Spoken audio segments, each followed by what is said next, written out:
Right. एक photo नहीं आ रही, चलो। Good afternoon, everyone. We are going to start our webinar on a great person, a great personality.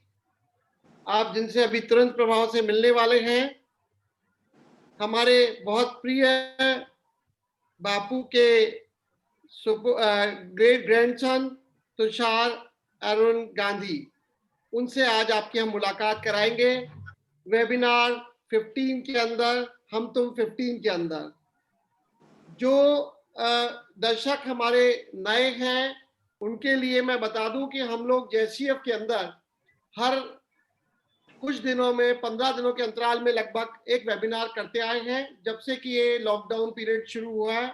उसके पहले हम लाइव प्रोग्राम्स करते थे और लाइव प्रोग्राम्स में हमारे सभी तरह के लोग, पूरे विश्व से जुड़े हुए लोग हमारे प्रोग्राम्स में पिछले कई सालों से आते रहे हैं। भले ही वो गुलजार साहब हो, अनुपम खेर साहब हो, या ए.आर. रहमान के प्रोग्राम हो, या रामायण का प्रोग्राम हो, इस तरह से बहुत सारे प्रोग्राम हम लोग करते रहे हैं। और जब से हमारा लॉकडाउन हुआ है तब से हमने एक सीरीज शुरू की, हम तुम। और हम तुम सीरीज के अंदर मैं आपको बताना चाहूंगा कि हमने पहली सीरीज हमारी अप्रैल में शुरू की, जिसके अंदर श्री राजीव अरोड़ा आम्रपाली जिनका ग्रुप है वो, और आर के जैन हमारे लेबर लॉ के कंसल्टेंट थे, उनको हम लेके आए थे। सेकंड हमारी हम तुम सीरीज हुई Amish Tripathi, world known writer, उनके साथ में। थर्ड सीरीज हमारी थी डॉक्टर सुनील श्रॉफ के साथ में, हु इज ऑर्गन डोनेशन के, जिनको भीष्म पितामह कहा जाता है हिंदुस्तान के अंदर। ऑर्गन डोनेशन के क्षेत्र में डॉक्टर सुनील श्रॉफ का बहुत बड़ा काम है। उसके बाद थे प्रसून पांडे, आप सभी जानते हैं एडवर्टाइजमेंट की दुनिया का बादशाह प्रसून पांडे थे हमारी हम तुम 4 में। हम तुम 5 में थे Raghavendra Rathore. Raghavendra Rathore is a famous designer and we all know him very well.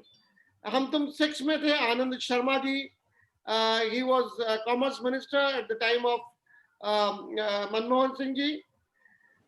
हम तुम 7 में वी गॉट हेमा मालिनी जी, सबके दिलों पे जो राज करती रही हैं, और हम तुम 7 में वो थी। और नंबर 8 पे थे Govinda, the great entertainer of 70s और 80s। After that we had respected Shashi Tharoor साहब इन हम तुम 9। हम तुम 10 में famous scientist and Padma Vibhushan doctor R Chidambaram हमारे साथ में थे, nuclear scientist, he is popular all over the world. Hum Tum 11 में सिस्टर बीके शिवानी अपने आशीर्वचन लेके हमारे साथ में थी। हम तुम 12 के अंदर we had corona warriors, a family of doctors from Nagpur, Dr. M.M. Daga, Dr. Shobha Daga, and Dr. Akshay Daga. They were with us. And Hamtum 13, we had Dr. Ajit Bana, the famous cardiac surgeon of India, and who is fortunately from Jaipur, from ESCC Hospital. The next Hamtum 14 was with Dr. G.N. Rao, the famous eye surgeon of Hyderabad. He was with us. और अभी sir मैं आप लोगों को बताना चाहूंगा, एक बहुत अच्छी बात यह हुई कि अभी कौन बनेगा करोड़पति जो 8 अक्टूबर को था, जिसके अंदर अमिताभ बच्चन के साथ हॉट सीट पे उन्होंने स्पेशली इनवाइट किया था एज करमवीर डॉक्टर सुनील श्रॉफ को। Doctor Sunil Shroff MF Mohan foundation के चेयरमैन हैं, और JCF is lucky to be partner with Mohan foundation, and we have a group called MFJCF. So वहाँ पर डॉक्टर सुनील श्रॉफ साहब थे अमिताभ बच्चन साहब के साथ में। इसके अलावा सर मैं बताना चाहूँगा कि JCF पिछले कई सालों से विभिन्न एक्टिविटीज में पार्टिसिपेट करने के अलावा अपना पूरा सोशल उत्तरदायित्व निभाने का प्रयास करता है हमारे मेंबर्स की मदद से। We have a close family of around 180 valuable members of Jaipur Citizen Forum। और इस पूरे पीरियड में, लॉकडाउन पीरियड में, हम एक दिन भी आराम से नहीं बैठे। हमारा मन था कि हम यहाँ के सभी डॉक्टर्स की, हॉस्पिटल्स की मदद करें। और मैं आपको बताना चाहूंगा कि एसएमएस हॉस्पिटल, जो गवर्नमेंट हॉस्पिटल यहाँ का सबसे बड़ा हॉस्पिटल है, one of the biggest hospital in India, वहां पे लगभग 1400 बेड्स थे कोरोना के। और जब वहाँ पेशेंट्स एडमिटेड थे, वहाँ doctor Bhandari is the principal, उन्होंने हमको कहा कि हमको यहाँ पे मदद चाहिए, तो उस दिन से लेकर सिंस अप्रैल 1 हम लोग अभी तक वहां पे वाटर बॉटल्स, वहां पे बिस्किट्स, वहां पे फूड, पैक फूड, फ्रूट्स, ये रेगुलर बेसिस पे भेजते हैं। हर दिन सुबह उनकी रिक्वायरमेंट होती है और हम लोग भेजते हैं। We have sent in quantity of lakhs of packed water bottles for patients, doctors, paramedical staff and the complete staff of SMS medical college we were sending.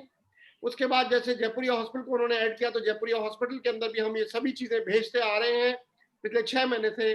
और आज सुबह ही डॉक्टर भंडारी साहब से बात हो रही थी, तो उनको फिर रिक्वायरमेंट अभी आई है आरयूडीपी में, बिकॉज आरयूएचएस में वहाँ पे इस वक्त उन्होंने उसको 1200 बेड का हॉस्पिटल कर दिया है और वहाँ से वापस से रिक्वायरमेंट आई है। और हम फॉर्चुनेट मानते हैं कि हम ये सेवा दे सके जयपुर शहर को।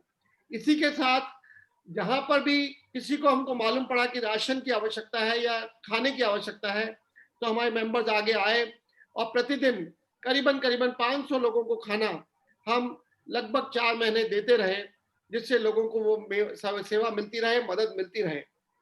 ये हमारा बेसिकली जेसीएफ का एक बैकग्राउंड है। और जेसीएफ के बैकग्राउंड से मैं एक बड़ी खुशी की बात यह है कि जयपुर के वो प्रबुद्ध लोग, जयपुर के वो अच्छे लोग जुड़े हुए हैं जो कि जयपुर को प्यार करते हैं। इसी सिलसिले में आज हम हमारा 15वां हम तुम एपिसोड लेके आ रहे हैं और आज कोऑर्डिनेट इस एपिसोड को कर रहे हैं हमारे चेयरमैन राजीव अरोड़ा जी। राजीव अरोड़ा जी जयपुर से जुड़ा हुआ एक बहुत पुराना, सदियों पुराना, सेंचुरीज तो पुरानी फैमिली इनकी और डिकेड्स पुरानी इनकी शख्सियत। बिकॉज आज का लगभग 30-40 साल से ये एक्टिव रूप से, जब से स्टूडेंट थे तब से एक्टिव रूप से पॉलिटिक्स में जुड़े रहे। अशोक गहलोत जी हमारे जो चीफ मिनिस्टर, उनके बहुत क्लोज एंड अजीज मित्र हैं। और आम्रपाली ग्रुप, जो कि इनका एक बहुत बड़ा अपने आप में अनूठा ग्रुप है पूरे वर्ल्ड ओवर, जिसकी ब्रांचेज हैं, जिसके अंदर ये ज्वेलरी की मैन्युफैक्चरिंग करते हैं, डिजाइनिंग करते हैं, and they are known as one of the leading designers in the world in the name of Amrapali. तो मैं आज रिक्वेस्ट करूंगा राजीव अरोड़ा जी से कि प्लीज वो आए और तुषार जी के साथ अपने चर्चा को आगे बढ़ाएं और हमें बताएं थोड़ा। तुषार जी, एक नाम, वो नाम जिसको नाम लेते ही इज्जत से सिर झुक जाता है, हाथ जुड़ जाते हैं, महात्मा गांधी, बापू, हमारे बापू। मैं एक चीज यहाँ शेयर करना चाहूंगा। मेरे को याद है, मेरे दादाजी 83 में एक्सपायर हुए थे, उस वक्त 90 ईयर्स के थे। तो जब वो चंद किस्से मुझे बताते थे, उसमें से एक किस्सा मैं यहाँ पे शेयर करना चाहूंगा। वो कहते थे कि बापू ऐसे थे हमारे कि जिस रास्ते वो निकल जाएं, उसकी मिट्टी को भी अगर सिर पे लगा ले, तो जैसे आज तुम लोग मंदिरों में जाके विभूति लगा के सिर पे लगाते हो ना, अपने आप को धन्य मानते हो, पूरा हिंदुस्तान का हर आदमी अपने आप को धन्य मानता था कि उस मिट्टी को हमने सिर पे लगाया। और बोले कि उनके ब्रदर इन लॉ, मतलब मेरे बड़े मामा जी, वो गांधी जी के पास गए। उन्होंने कहा, उनके 2 बच्चे थे, एक 7 साल का लड़का था, एक 4 साल का लड़का था। बापू, इन दोनों को 1936 की बात है, इन दोनों को मैं आपके सुपुर्द करने आया हूं, आप इन्हें संभालिए और इस यज्ञ में जहां आप जा रहे हैं और आपके साथ लाखों लोगों को ऐसे जोड़ रहे हैं, ये 2 भी मैं सुपुर्द करता हूं। और उस दिन वो अपने बच्चों को वहां छोड़ के आ गए आश्रम में। बापू ने कहा, नहीं, इनको थोड़ा बड़ा होने दो, फिर मैं लूंगा। 12 साल की उम्र में वो बच्चे वापस वहां चले गए और तब से वो अनंत तक, जब तक बापू रहे, वो देश सेवा में उनके साथ में लगे रहे। तो ऐसे हजारों, लाखों, करोड़ों लोग थे हिंदुस्तान के। मैं आपको बताऊं कि हिंदुस्तान में एक धर्म और एक पूजा होती थी, वो थी केवल बापू की। न कोई और धर्म था, न कोई और पूजा थी। बापू की पूजा के लिए जितना कहा जाए, जितना इस देश को आभार व्यक्त किया जाए इस परिवार का, उतना कम है। हम भगवान की पूजा करते हैं, उसी तरह बापू की पूजा है।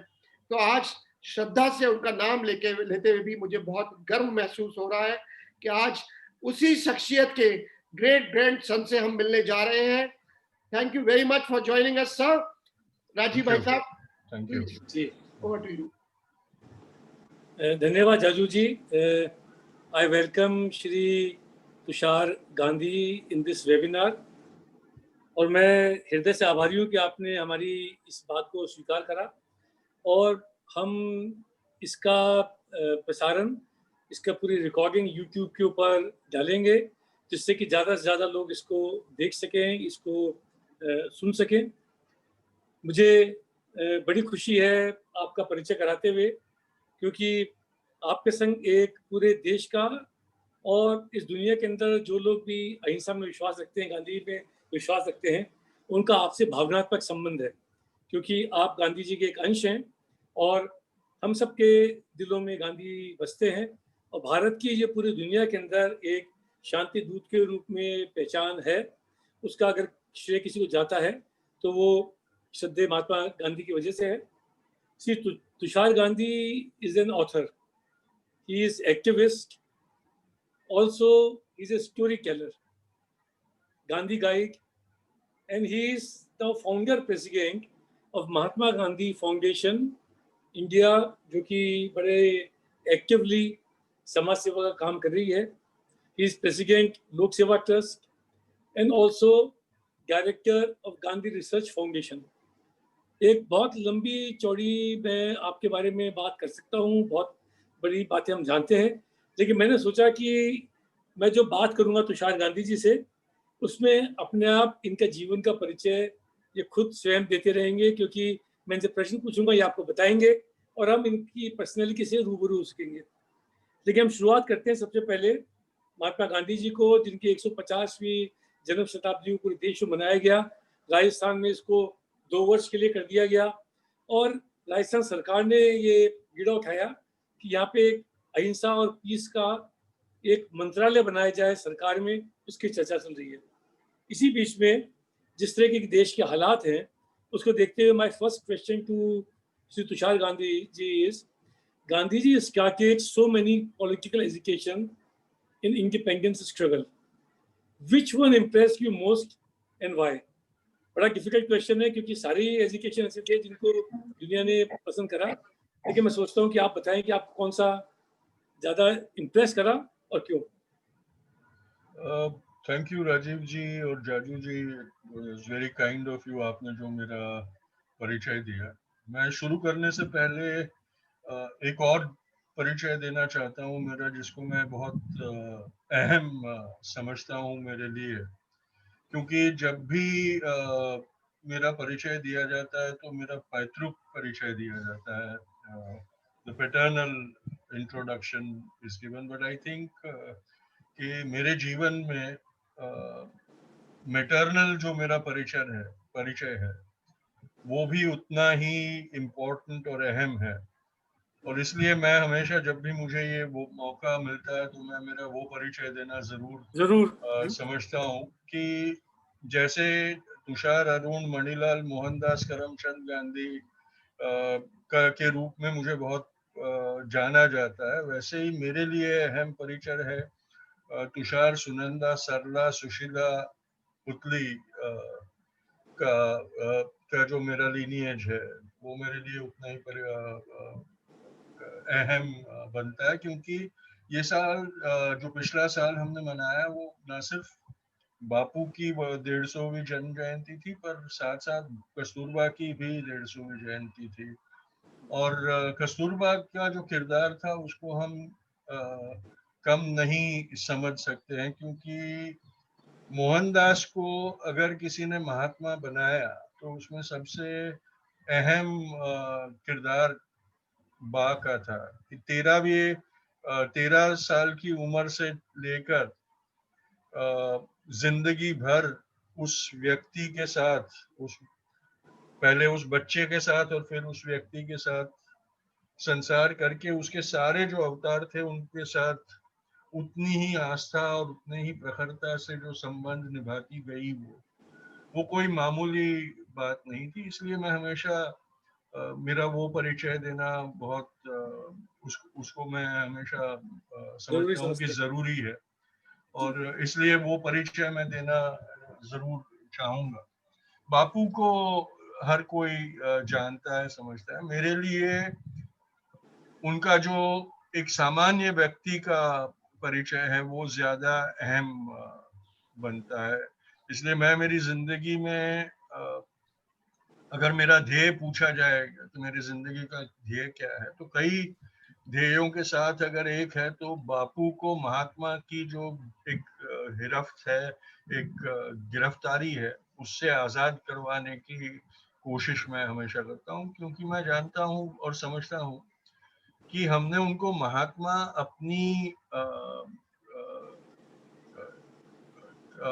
अपने लिए, अपने बेनिफिट के लिए उनको महात्मा बनाकर रख दिया है, ताकि हम अपने आप को कन्विंस कर सकें कि वो तो महात्मा थे, दिव्य थे, और हम तो तुच्छ पामर मामूली इंसान है, इसलिए हम उनके जैसे बन नहीं सकते। इसलिए ये बहुत जानना जरूरी है कि वो मोहनदास का जो एवोल्यूशन था, उस मोहन को अगर हम समझना शुरू करेंगे तो उस मोहनदास के अंश हम अपने आप में भी पाएंगे, और हम फिर अपने आप को ये कन्विंस कर सकेंगे कि हम भी, चाहे हम जिस मकान तक मोहनदास पहुंचे वहां तक ना भी पहुंचे, तो भी जहां हमारा सफर हमें ले जाए वो हमें बेहतर ही बनाता जाएगा।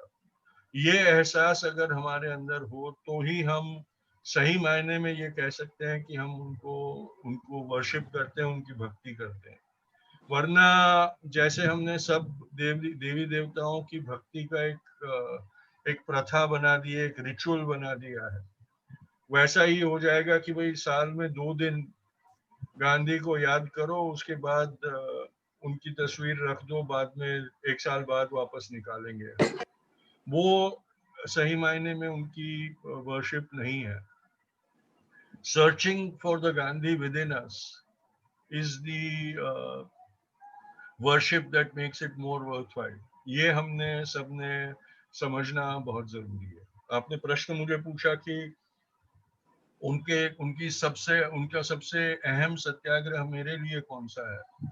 तो जिस सत्याग्रह की इस साल शताब्दी हुई है, वो असहकार आंदोलन मेरे लिए सबसे इम्पोर्टेंट आंदोलन होता है, क्योंकि बापू के सत्याग्रहों को हम अगर देखें तो वो ऐसा नहीं था कि वो एकदम से उन्होंने कोई सत्याग्रह छेड़ दिया। उसकी एक क्रोनोलॉजी थी, एक क्रम उन्होंने बनाया था, और उसके मुताबिक वो हर सत्याग्रह में उसकी 1 डिग्री बढ़ा देते थे लोगों के लिए, ताकि आप ग्रेजुएट हो, उसके बाद आपको ज्यादा प्रखर सत्याग्रह की चुनौती बापू देते थे। इसलिए उन्होंने जब असहकार आंदोलन किया तभी करो या मरो की बात नहीं की थी, क्योंकि वो जानते थे कि असहकार आंदोलन में अभी तो पहले जनता के दिलों में से ये एहसास निकालना बहुत जरूरी है कि जो अंग्रेज हैं वो हमारे दिव्य लोग हैं और हमारे ऊपर हुकूमत करने के लिए भगवान की मर्जी से आए हुए हैं, और इसलिए हम उनको हरा नहीं सकते, उनका विरोध नहीं कर सकते। अगर आप सन 1857 की बात देखें तो हमने हमारी जो तकदीर थी उसको एक्सेप्ट कर लिया था कि भाई हमें गुलाम बन के रहना है, अंग्रेजों को हम कभी हरा नहीं सकेंगे, वो अगर उनकी मर्जी होगी तो ही वो जाएंगे।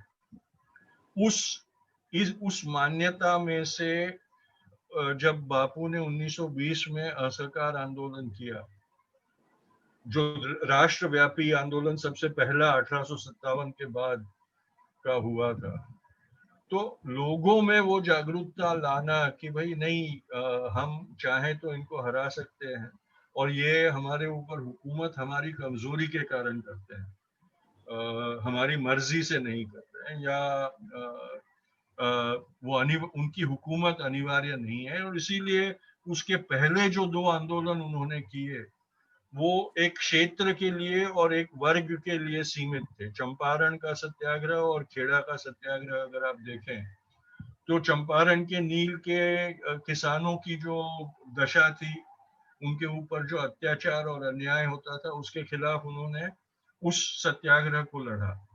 वो सिर्फ चंपारण के लोगों के लिए तक सीमित था। हाँ, उसमें बापू की जो कैपेबिलिटी थी उसका प्रमाण सिद्ध हो रहा था, लेकिन अगर देखा जाए तो चंपारण का सत्याग्रह सिर्फ चंपारण के किसानों के तक, और वो भी नील के जो किसान थे 2 डिस्ट्रिक्ट्स के, उनके तक ही सीमित था। उसके बाद खेड़ा का सत्याग्रह हुआ, जो भी एक किसानों का आंदोलन था, लेकिन वो खेड़ा के किसानों का आंदोलन था, जिनके ऊपर टैक्स या महसूल का एक प्रकोप अंग्रेज डाल रहे थे और बहुत नाइंसाफी कर रहे थे। तो वो दो आंदोलन थे, वो सीमित आंदोलन थे। उसके बाद जब असहकार आंदोलन किया तो बापू ने उसमें दो चीजों को इस्तेमाल किया। एक तो रॉलेट एक्ट जो आया था, जिसके कारण पूरे देश में एक रोष छाया हुआ था, उसका इस्तेमाल बापू ने किया। और उसके साथ साथ उन्होंने कहा कि सिर्फ कुछ एक इश्यू के ऊपर लड़ना कोई फायदेमंद नहीं है, वो हमारे असरकारक भी नहीं होगा। लड़ना है तो पूरे देश को लड़ना होगा साथ में।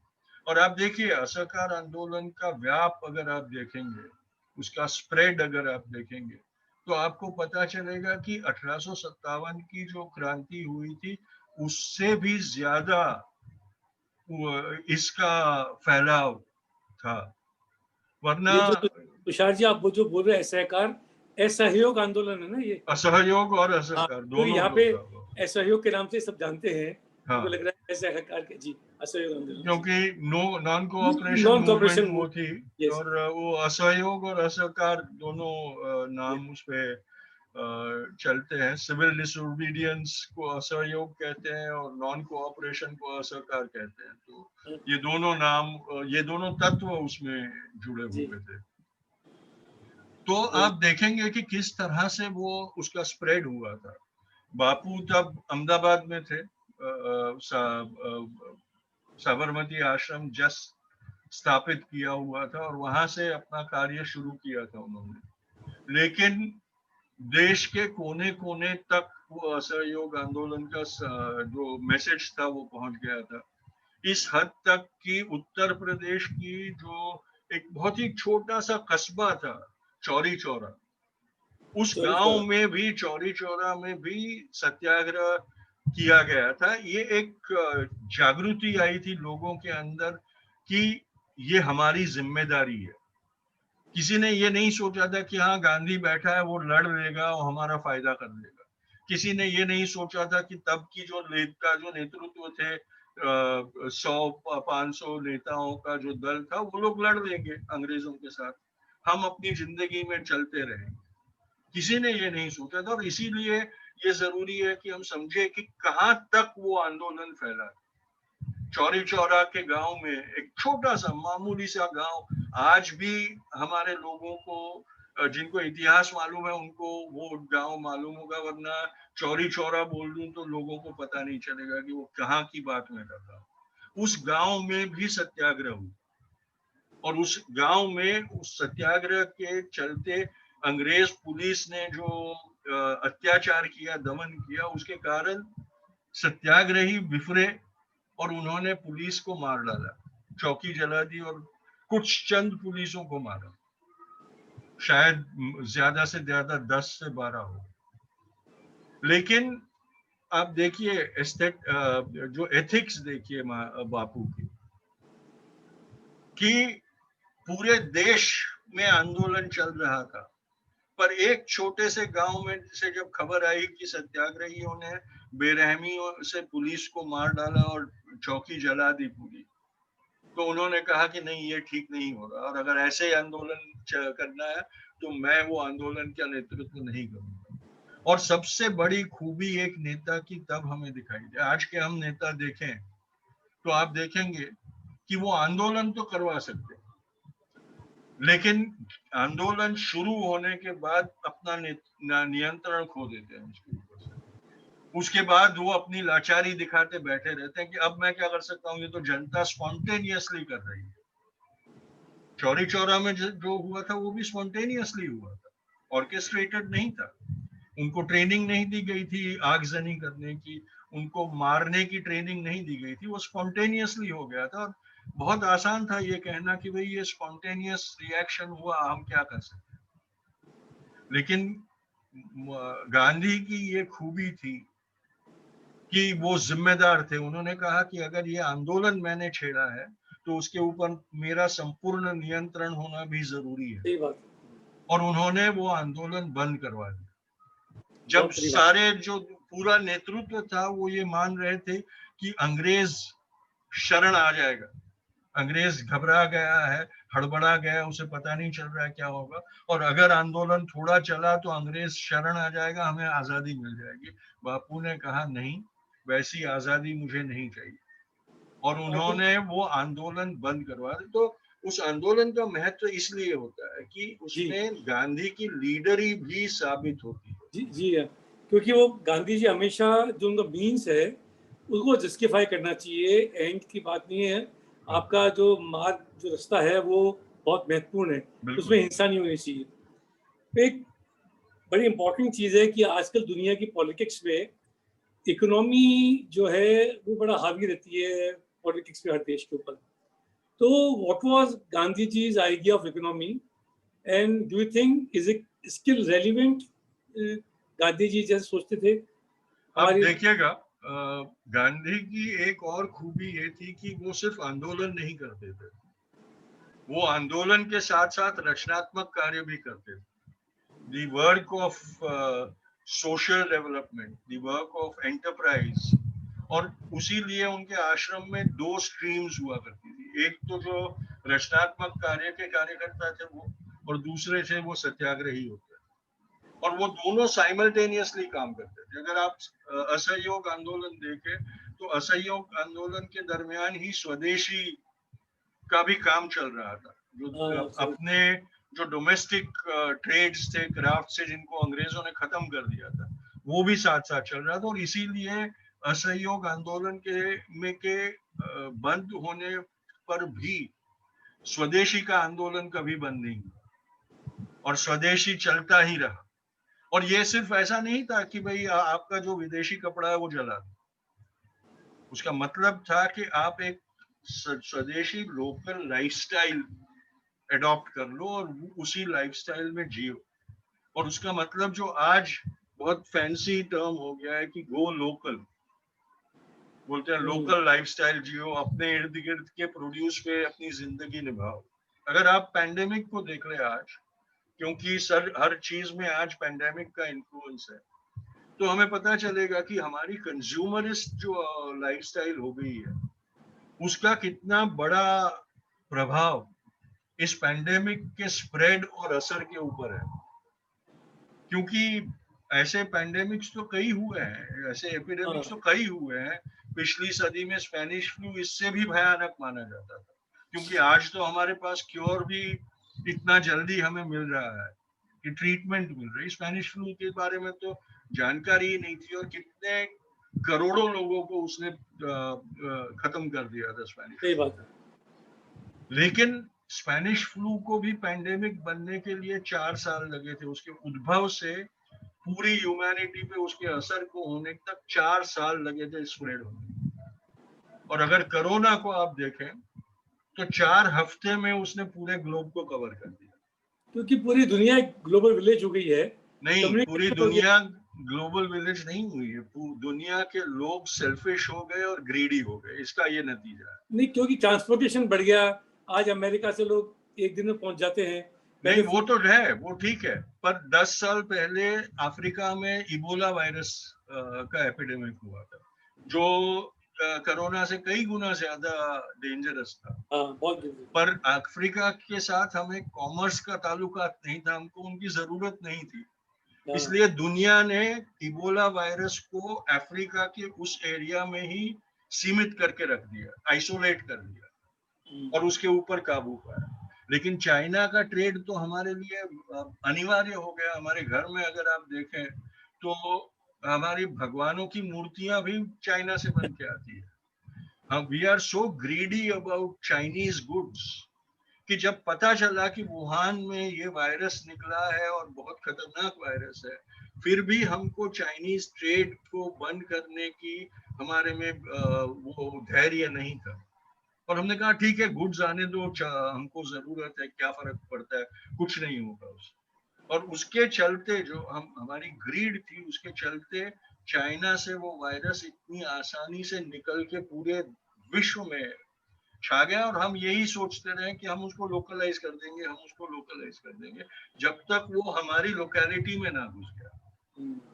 तो दिस इज व्हाट स्वदेशी एक्चुअली मीन्स। अगर बापू की स्वदेशी को याद करें हम, तो आज भी हमारे देश की ही बात करें तो उसमें ऐसी क्षमता है कि हमें हमारी पूरी जिंदगी विदेशी वस्तुओं का उपयोग ना करना पड़े। हर हर जरूरत हमें हमारे देश में से मिल जाएगी। लेकिन फिर उसमें कीमत का जब असर आता है कि भाई राजस्थानी हैंडीक्राफ्ट ओरिजिनल लेने जाऊंगा तो बहुत महंगा पड़ता है, पर उसकी अच्छी नकलें चाइना से मिल जाती है, वो 1/10 कॉस्ट में होती है, तो उसमें हम चले जाते। तो स्वदेशी ऐसे नहीं हो सकता। इसीलिए मेक इन इंडिया पॉपुलराइज इतना नहीं हो पा रहा है क्योंकि उसके साथ कम मेक इन इंडिया ज्वाइन हुआ। सही यानी बात है। हम ब्रिटिश ईस्ट इंडिया कंपनी को इंडिया में बुला रहे हैं वापस कि भाई हमारी जो प्रोडक्शन एबिलिटी है उसको आप एक्सप्लॉइट करके आपके गुड्स बनाओ। बिल्कुल सही कह रहे हैं। आत्मनिर्भर तभी होएगा और लोकल को वोकल करना पड़ेगा, ये बात भी सही है। ये बिल्कुल। गांधी जी के विचार थे शुरू से, वो आज भी इतने रेलिवेंट है। एक तुषार भाई, गांधी जी जो है रिलीजन के बारे में बोलते थे कि it is the pilgrimage to truth. What does that mean? मतलब वो कभी उन्होंने किसी एक धर्म की बात नहीं करी। वो कहते थे आप जिस धर्म में पैदा हुए उस धर्म को मानो, और आपका कोई मित्र किसी दूसरे धर्म का है तो एक वो अच्छा इंसान बन सके उसकी हमेशा आप कोशिश करते रहो, लेकिन सत्य के रास्ते में चलने की कोशिश करो। मेरे ख्याल सबसे बड़ा धर्म वो है। तो आज जो लोग बड़े ऐसे ही शून्य हो गए हैं धर्म के मामले में, हम सारे देश में देखते हैं। तो गांधी जी का क्या संदेश आप सोचते हैं कि हमको देना चाहिए? खासतौर से दूसरा क्वेश्चन इसमें जोड़ रहा हूँ, आज के यूथ को गांधी होते तो क्या कहते? धर्म की बात की है तो उससे ही शुरू करते हैं कि आज भी अगर हम धर्म की बात करें तो गांधी जितना बड़ा धार्मिक कोई नहीं था जो हमेशा अपनी जिंदगी में अपने आप को सिर्फ हिंदू नहीं लेकिन सनातनी हिंदू कहता था, जिसने ये कहा कि मैं तो सनातनी हिंदू।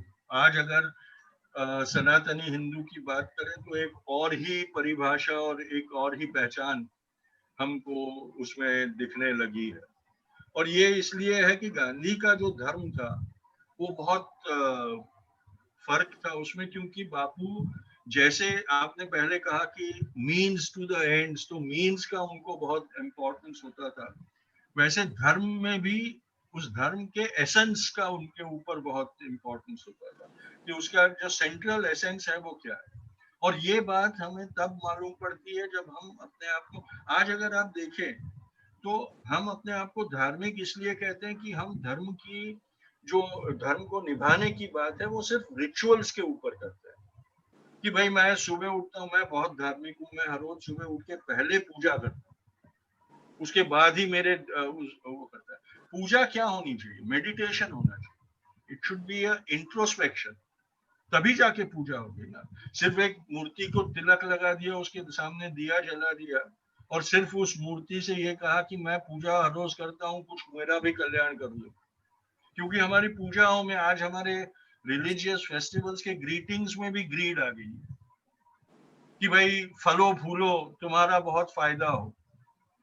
समाज का फायदा कभी कोई कहता, मुझे दिवाली पे कभी ये नहीं आता ग्रीटिंग्स कि may this light festival of light enrich the poor या मेक द सोसाइटी बेटर।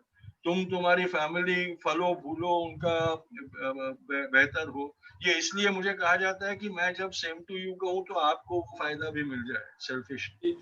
ये धर्म नहीं है, दिस इज ग्रीड।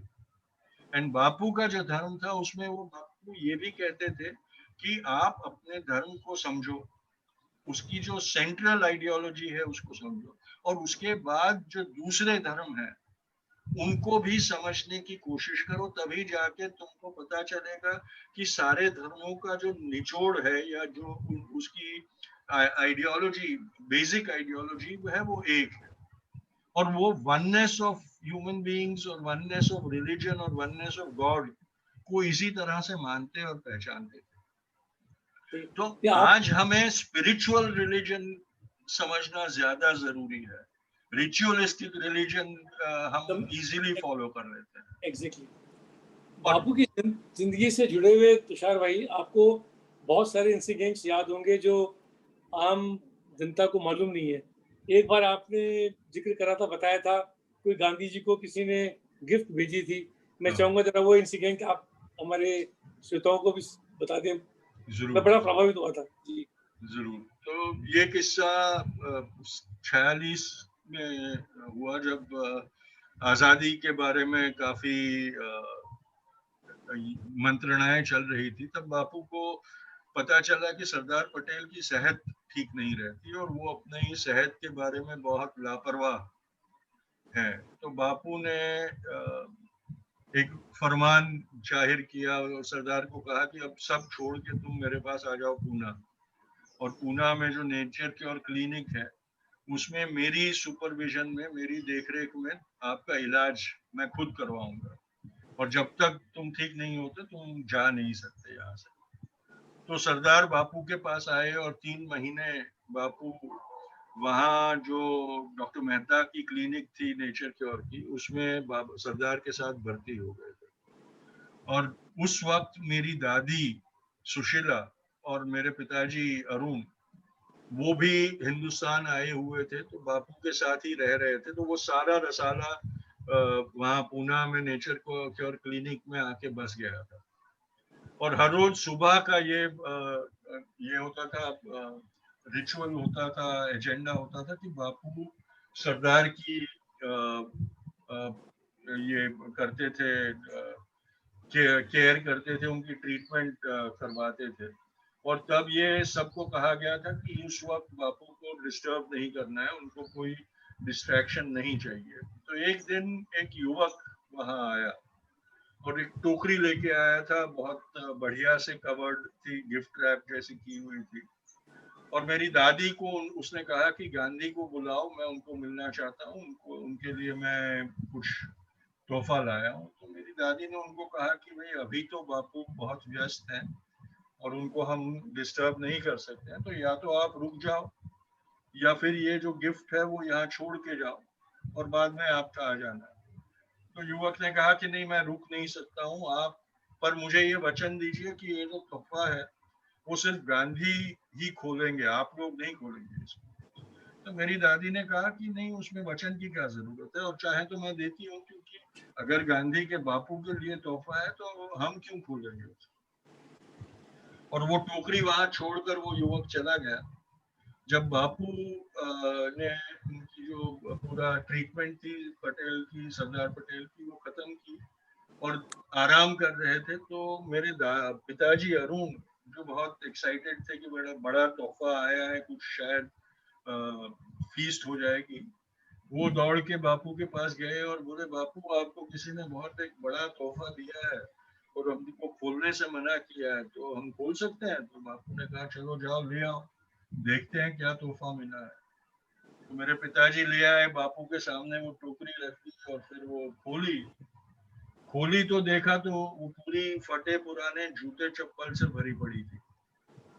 और सब एकदम से अचंभित हो गए कि अरे बाप रे, ये तो बहुत बड़ा अपमान है बापू का। और बहुत सबको गुस्सा आया कि ऐसी कैसे कोई हरकत कर सकता है। पर बापू मुस्कुरा दिए और बोले, क्या बेशकीमती तोहफा मिला है मुझे आज।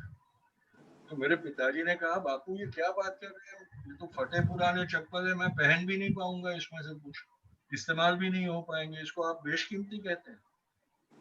तो बापू ने फिर मेरे पिताजी को कहा कि तुम्हारा जो भाई है चचेरा, उसके साथ जाओ और जो कबाड़ी वाला है उसके पास ही इसको बेच के पैसा ले आओ। तो मेरे पिताजी और उनके भाई गए और जाके उन्होंने वो जूते चप्पल बेच दिए कबाड़ी वाले को। और उस जमाने में उनको कुछ 3-4 रुपए मिले उसमें से, तो वो आके बापू को दिया कि बापू ये लीजिए पैसा। और बापू ने कहा कि जो हरिजन फंड है उसमें इसको जमा कर दो, किसी अज्ञात मित्र की देन करके पर्ची फाड़ दो उसकी। और बापू ने वो जमा कर दिया। और शाम को जब उनकी प्रार्थना सभा हुई, जब जनता वहां प्रार्थना सभा में शामिल होती थी, तो बापू ने इस वाक्य का जिक्र किया और ये कहा कि किसी मित्र ने मुझे इतना बेशकीमती तोहफा दिया लेकिन उसने अपनी पहचान नहीं दी, तो मैं उसको उसका धन्यवाद नहीं अदा कर सकता हूँ। तो अगर वो हाजिर हो तो मैं चाहता हूँ कि वो अपने आप को जाहिर करे और मैं उसका आभार मानना चाहता हूँ। और अगर ना हो और उसको जानने वाला कोई यहाँ बैठा हो जो जानता हो कि वो कौन था, तो मेरा आभार उनके तक, मेरा धन्यवाद उनके तक पहुंचा दो। वो आदमी, वो युवक वहां आया हुआ था क्योंकि वो उसने माना था कि गांधी चिढ़ जाएंगे ऐसा अपमान देखकर और कुछ गुस्से में कुछ बोल देंगे, तो फिर मैं उनको पूछूंगा कि भाई तुम्हारी अहिंसा कहाँ गई। पर अब जब जब गांधी ने बहुत उसका धन्यवाद माना तो वो चिढ़ गया और उठ के उसने वो चिल्लाया कि तुमने ऐसी हरकत कैसे कर दी, तुमने ये जूते चप्पल बेच कैसे दिए, तुमको किसने अधिकार दिया था, वो तोहफा मेरा था, मेरी चीज थी वो, अब वो पैसा मुझे लौटा दो। तो बापू ने कहा कि देखो तुमने मुझे तोहफा दिया और मैंने वो तोहफा कबूल कर लिया, वो मेरा हो गया, उसके बाद मैं उसका क्या करूं वो मेरी मर्जी है। और बोले मैंने तो अब वो पैसा हरिजन फंड में जमा कर दिया है, तो मैं वापस भी नहीं ले सकता हूँ तुम्हें देने के लिए। तो वो युवक बहुत गुस्सा हो गया और गाली गलौज करने लगा। और एक ऐसे वक्त आया जब लोगों को लगा कि शायद वो हिंसा पे उतारू हो जाएगा, तो फिर उधर से उसको हटा दिया गया और फिर सब भूल गए, वो बात वाकया भूल गए। पर जब बापू का कत्ल हुआ तो मेरे दादी और मेरे पिताजी वापस दक्षिण अफ्रीका चले गए और दूसरे दिन जब अखबारों में बापू के कत्ल का समाचार छपा और हत्यारे की तस्वीर छपी, तो वो देख के मेरी दादी को याद आया कि ये तो वही हुआ है जिसने पूना में बापू को जूतों से भरी हुई टोकरी दी थी।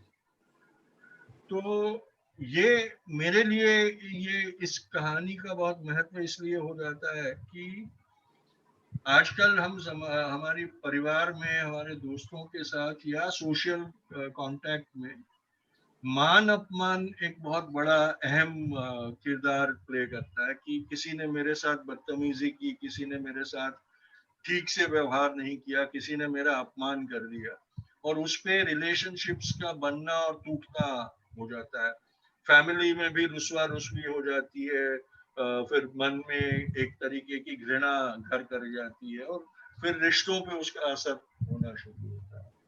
लेकिन मान अपमान जो चीज है वो हमारे ऊपर होती है। किसी के बर्ताव को हम किस तरह से देखें वो हमारे ऊपर होता है। और अगर हम उसको नजरअंदाज करने की हमारे में धैर्य और ताकत आ जाए तो दुनिया के कोई भी ऐसा नहीं होता जो हमको अपमानित कर सके या हमको हमारे साथ बेहूदी हरकत कर सके। तो ये मेरे लिए इस कहानी का बहुत बड़ा एक लेसन है। आपके हमने बापू के बारे में तो बहुत विचार सुने, अब थोड़ा मैं तुषार गांधी के बारे में बात करना चाहता हूँ। आपका एक दूसरा पहलू जो हमारे साथियों को मालूम नहीं है कि Tushar Gandhi has worked in a movie directed by Kamal Hasan. उस मूवी का नाम था Hey Ram. What was your experience, how did he approach you, और आपको क्या लगा उस मूवी को, बताएं। वो उस जमाने में हम एक वेबसाइट चलाते थे जिसके ऊपर बापू के जीवन के बारे में और इतिहास के बारे में बहुत हम इंफॉर्मेशन प्रोवाइड करते थे। तो कुछ 6-8 महीने तक मैंने देखा कि जो उनका प्रोडक्शन हाउस था राजकमल स्टूडियोज, उसमें से कोई था जो बापू के बारे में और बापू की हत्या के बारे में प्रश्न पूछता जाता था, रिसर्च कर रहा था हमारी वेबसाइट पर से। हम उनको जवाब दे रहे थे और मुझे ताज्जुब हो रहा था कि क्या हो रहा है। और फिर कमल जी ने अनाउंस किया कि वो हेराम बनाएंगे, बापू की हत्या के पर आधारित कहानी बनाएंगे। तो मैं बहुत डर गया क्योंकि तभी वो मी नथुराम गोडसे बोलतो है वो ड्रामा महाराष्ट्र में किया गया था और नथुराम को की स्तुति करने का जो दौर अब एकदम प्रखर तरीके से दिखता है वो शुरू हुआ था तब। और मुझे लगा कि अगर उस चीज पर कमल हासन पिक्चर बना रहे हैं तो शायद वो भी नथुराम ही बनेंगे उसमें। तो मैंने कहा कि चाहे वो कितना भी सही रूप में वो दिखाएं, लेकिन अगर कमल हासन वो कैरेक्टर प्ले करते हैं तो उनका जो ग्लैमर है, उनकी जो इमेज है, वो उस कैरेक्टर का महिमा मंडन करती जाएगी। तो मैंने उनको पूछा तो उन्होंने कहा कि हम मिलना चाहते हैं, मैं वैसे भी आपको मिलना चाहता हूँ। तो बम्बई आए थे तो मुझे बुलाया कि अगर हो सके तो आप आइए, हम बात करेंगे। तो मैंने जब उनको देखा तो उन्होंने अपना गेटअप वैसा बनाना शुरू कर दिया था, और जब मैंने उनको देखा तो मैंने कहा कि आप तो नथुराम जैसे नहीं लग रहे हो, आप तो बड़गे जैसे दिख रहे हो। तो उन्होंने कहा कि भाई तुमको कौन कह रहा है कि मैं नथुराम बनने वाला हूँ।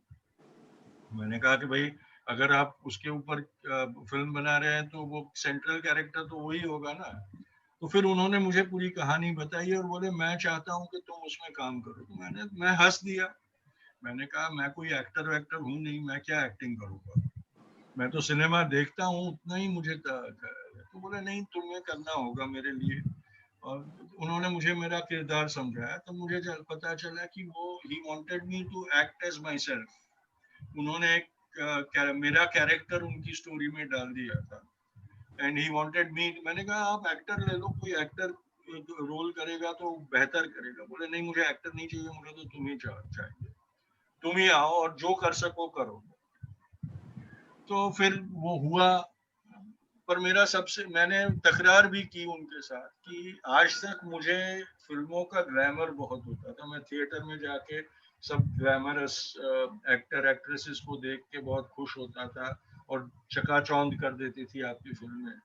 पर उसमें काम करवा के आपने उसके पीछे की जो मेहनत और जो पीड़ा है वो मुझे दिखा दी, और पूरा ग्लैमर मेरा आपने उड़ा दिया फिल्म इंडस्ट्री के बारे में। ये आपने मेरे साथ बहुत बेरहमी की है, क्योंकि मेरा जो सीन था उसमें मुझे हेमा जी के साथ पूरा दिन का शूटिंग था।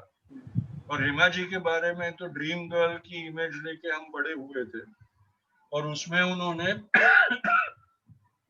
हेमा जी को एक बहुत बूढ़ी औरत के रूप में दिखाया था, तो पूरा एक मास्क बना के पहना के उनको उधर बिठाया था। मैंने कहा ये तो आपकी बहुत ज्यादती है कि मैं ड्रीम गर्ल के साथ शॉट दे रहा हूँ और ड्रीम गर्ल मुझे दिखाई नहीं दे रही है।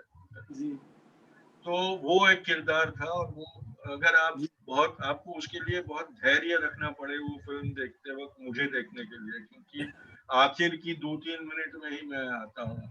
जी। फिर आपने एक किताब लिखी, बड़ी चर्चित हुई, बेस्ट सेलिंग हाँ बुक के ऑथर हो आप, लेट्स किल गांधी। हाँ ये आपकी किताब का शीर्षक था। जादू जी ये बेस्ट सेलर थी उस साल की, तुषार जी की लिखी हुई किताब। और फिर एक फिल्म में और काम करा जो उनके जीवन पे बनी हुई है, रोड टू संगम। जरा 2 मिनट में उसको बता दें, टाइम कम हो रहा है तो। नहीं, रोड टू संगम ये था कि मेरे जीवन में एक एपिसोड हुआ था जब मुझे बापू के अस्थियों का एक कलश state bank of India Cuttack में है ऐसा पता चला था। और मैंने सोचा था कि वैसे बापू की अस्थियां रखी नहीं जानी चाहिए, इसलिए सुप्रीम कोर्ट से ऑर्डर लेके मैंने उनको उस बैंक में से आजाद करवाया और उसको त्रिवेणी संगम में जाके उनका विसर्जन करवाया था। तो वो जो मेरी जिंदगी का एपिसोड है उसको लेकर मेरे एक मित्र हैं, उन्होंने फिल्म बनाई रोड टू संगम करके। और उसमें एक और जो सच्ची कहानी थी उसको उन्होंने जोड़ दिया कि इलाहाबाद के एक मुसलमान मैकेनिक थे, उन्होंने उत्तर प्रदेश के जंकयार्ड में जिस ट्रक पे बापू का अस्थि कलश रख के त्रिवेणी संगम ले जाया गया था, वो इलाहाबाद म्यूजियम के लोगों को मिली थी, और अच्छा उन्होंने तय किया था कि उसको, इसकी मरम्मत करके उसको वापस रिस्टोर करेंगे। तो वो जाके उन्होंने देखा तो बाकी सब रिस्टोरेशन हुआ, लेकिन उसका इंजन रिपेयर करने वाला कोई मिल नहीं रहा था। तो तब जाके उनको ये मैकेनिक मिले जो, जिन्होंने पहले भी उस इंजन पे काम किया था, और उन्होंने उस इंजन की पूरी मरम्मत करके उसको ठीक करके चालू कर दिया था। तो ये दो चीजों को जोड़कर उन्होंने एक पूरी कहानी लिख दी रोड टू संगम। और उसमें फिर से मुझे उन्होंने बुलाया कि भाई आपका जो किरदार है आखिर में आप वही प्ले करो। तो मेरे साथ भी टाइप कास्टिंग हो गई थी। जैसे अमिताभ बच्चन शुरुआत में एंग्री यंग मैन हुआ करते थे, वैसे मैंने जो दोनों रोल किए हैं वो मैंने अपने आप को ही निभाया है उसमें। जी तो मैं भी टाइप कास्ट हो गया हूँ, इसलिए उसके बाद मेरा एक्टिंग करियर कभी आगे बढ़ा नहीं, क्योंकि किसी ने तुषार गांधी का कैरेक्टर अपनी फिल्म में डाला नहीं।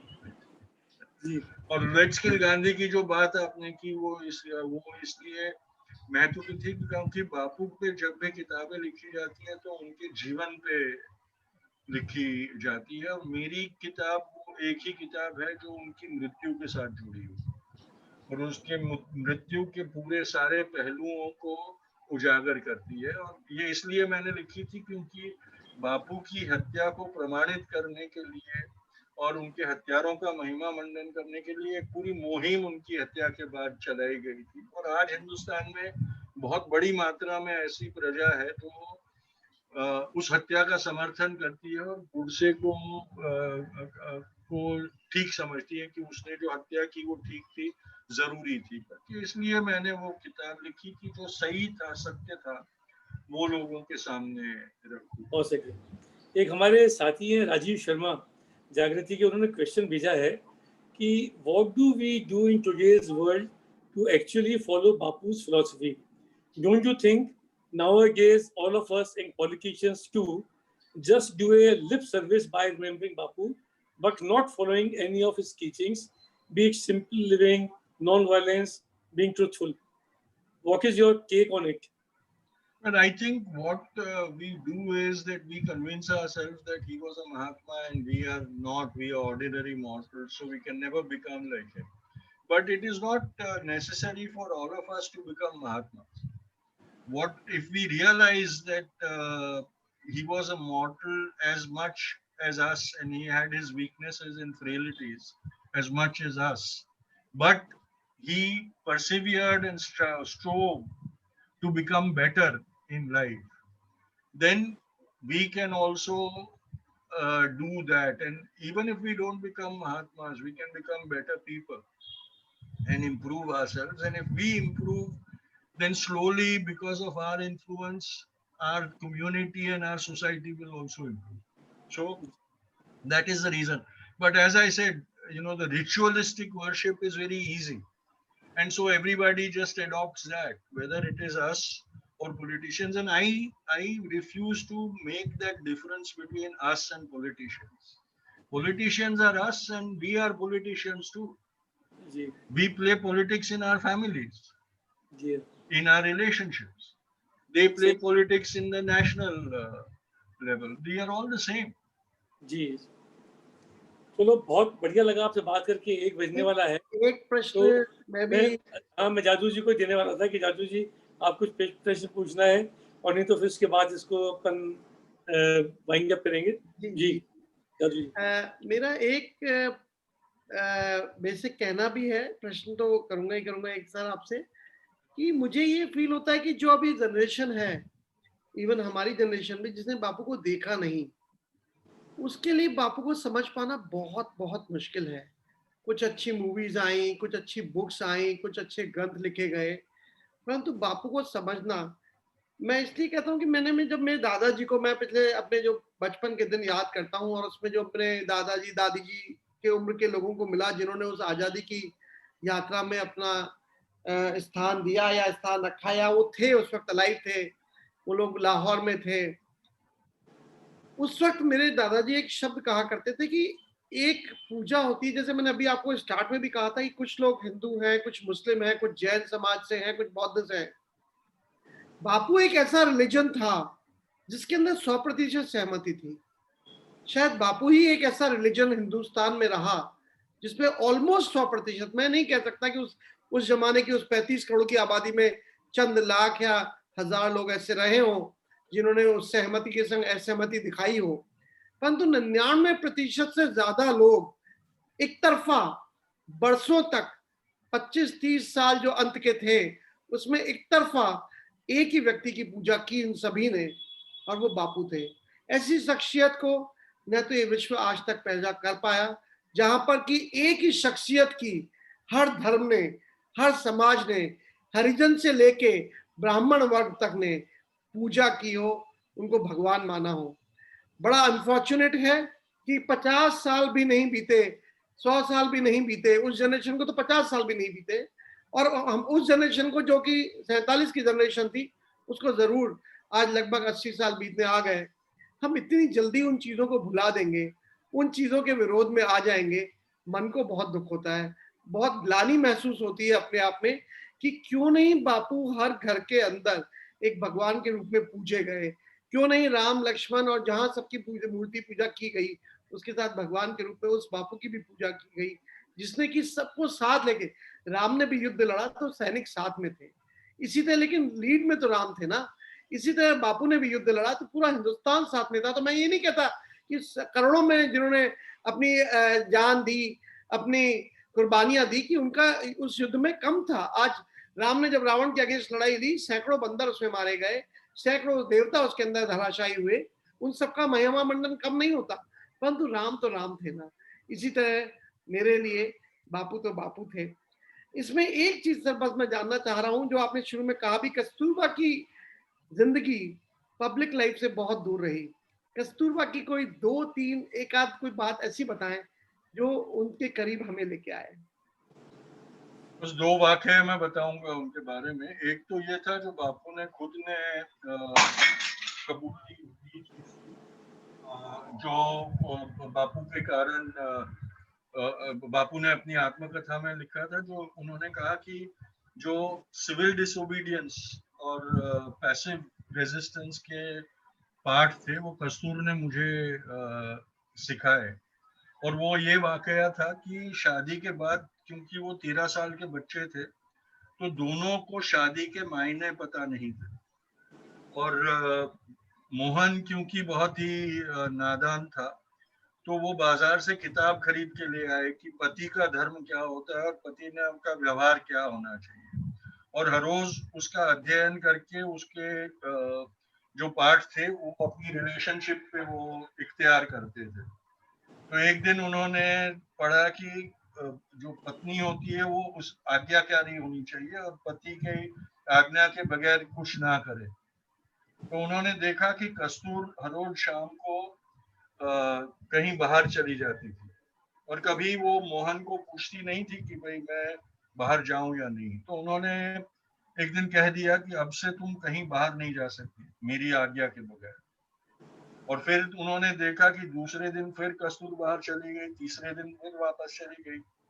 तो उन्होंने वापस वो किताब पढ़ी, तो उसमें लिखा था कि अगर वो माने नहीं तो उसको सजा करनी चाहिए, और अगर सजा के बाद भी ना माने तो उसको अपने मैके भेज देना चाहिए, छोड़ देना चाहिए, क्योंकि वैसी पत्नियों के साथ रिश्ता नहीं कर सकता। तो बापू ने बा को कह दिया कि भाई अब अगर तुम बाहर गई तो तुम्हें घर से मैं निकाल दूंगा, अब तुम्हें मैं नहीं रखूंगा, मुझे आज्ञाकारी पत्नी चाहिए, तुम्हारे जैसी नहीं चाहिए।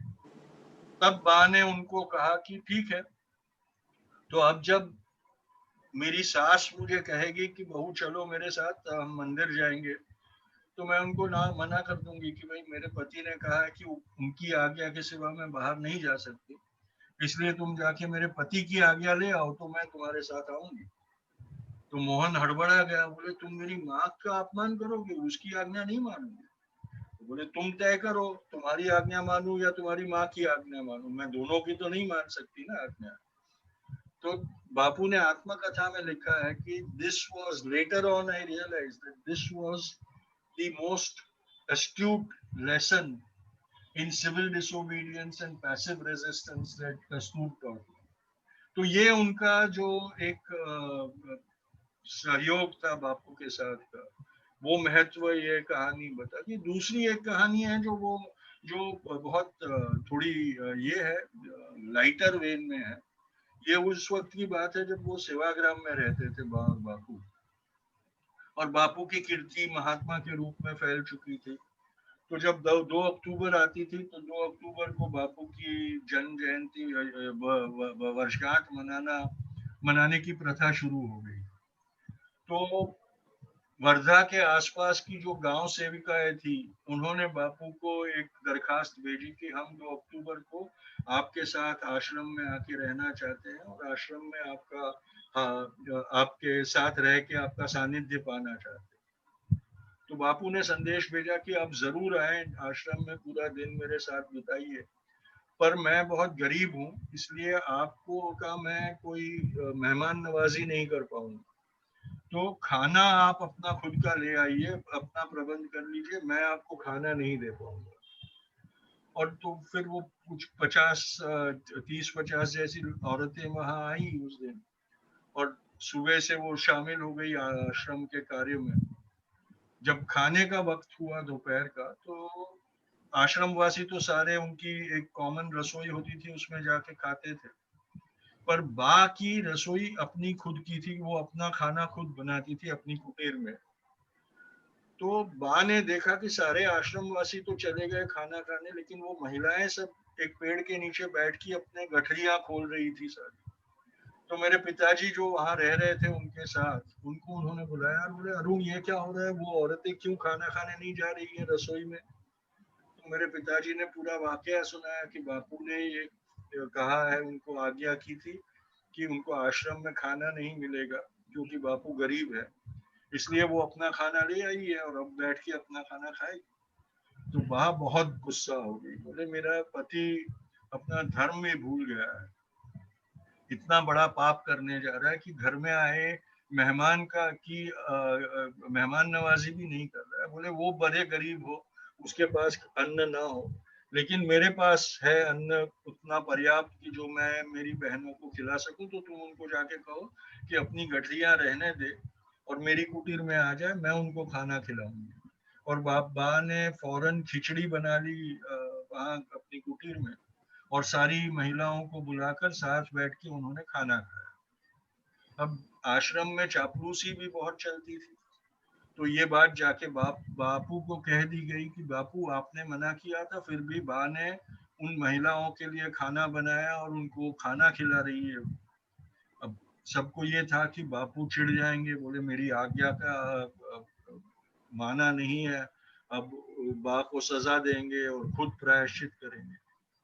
पर बापू मुस्कुरा दिए और बोले, एक वक्त अंग्रेज रानी मेरा कहाँ मान लेगी, लेकिन वो एक चौखट है जिसके आगे मेरी आज्ञा नहीं चल सकती। अगर बा को ठीक समझती है कुछ करना, तो वो उनको अधिकार है कि वो अपने मन के मुताबिक अपना वो करें, और उसमें मैं कुछ नहीं बोल सकता।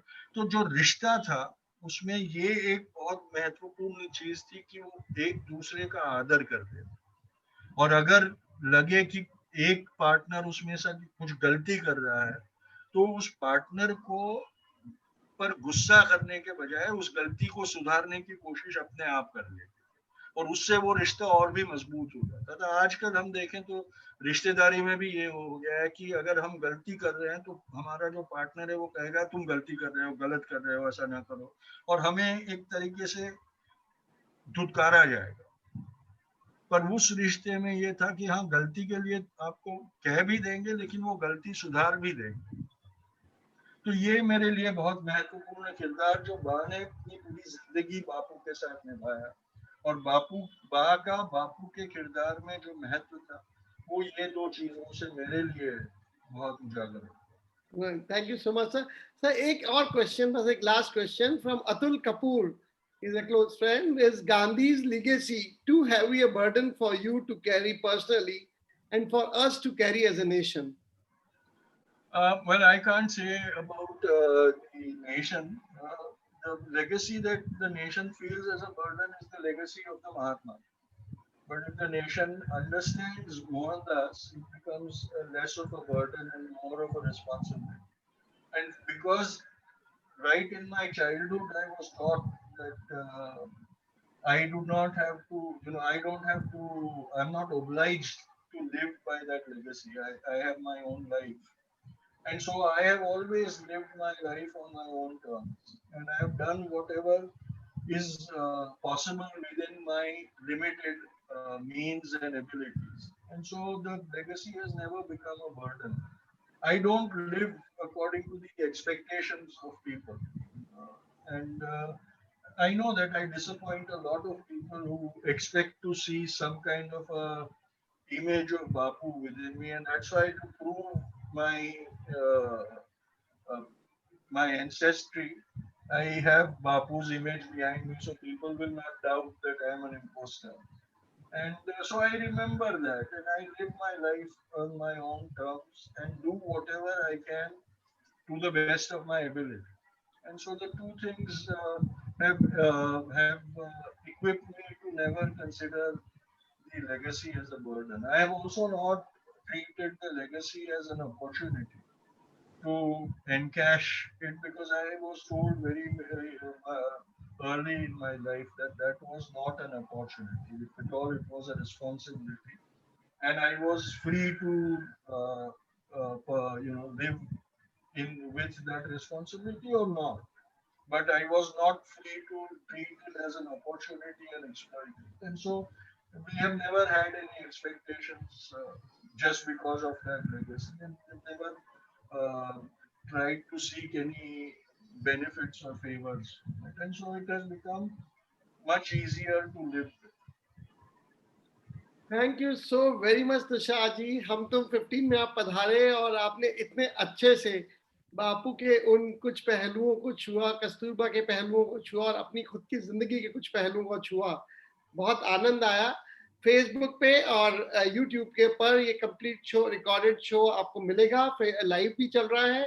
सो बहुत आनंद आया आपके शो के अंदर। Thanks a lot Tushar ji, thank you very very much. Thank you धन्यवाद। आपका भी, और thank you so much Rajiv ji और आपके सारे श्रोताओं का भी बेस्ट विशेस और शुभेच्छाएं। जब भी जयपुर आए जरूर मिलिए। जरूर। और हमारा जो ऑर्गेनाइजेशन है MFJCF, वो अंगदान के क्षेत्र में विशेष रूप से काम करता है। जरूर। हम लोगों ने कैगेवर ऑर्गन ट्रांसप्लांट का बड़ा प्रोग्राम चला रखा है। राजस्थान में जितने भी हार्ट, किडनी, लिवर ट्रांसप्लांट हुए हैं, उसमें हमारी कहीं ना कहीं भूमिका रही है। हम आप आएंगे तो आपको दिखाएंगे कि क्या काम हम लोग कर रहे हैं जनसेवा के लिए। जी, thank you so much sir. Thank you Rajiv ji.